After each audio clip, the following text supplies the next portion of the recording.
Haydi bismillah. Araba gidecek. Ula gelin vurur bize ha. Araba gidecek hadi. O araba gitti. Araba gitti. Çık taşacak şimdi çıkın.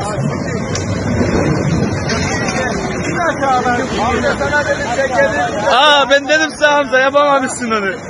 Ana köprü gitti. Şu anda Beyazıt merkezdeyiz. Yanında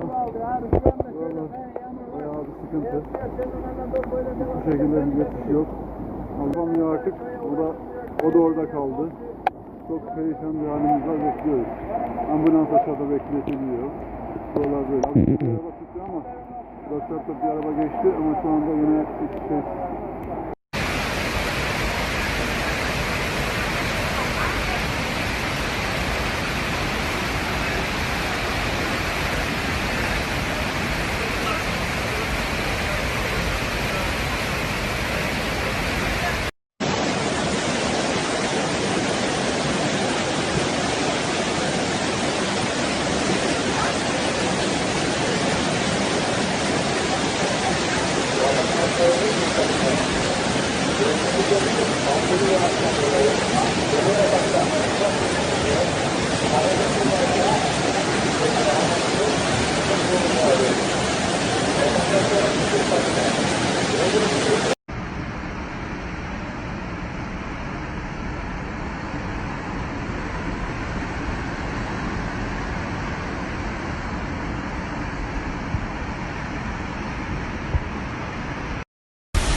Ay Melek Mehmet gel içeri. Evet, baba kaç.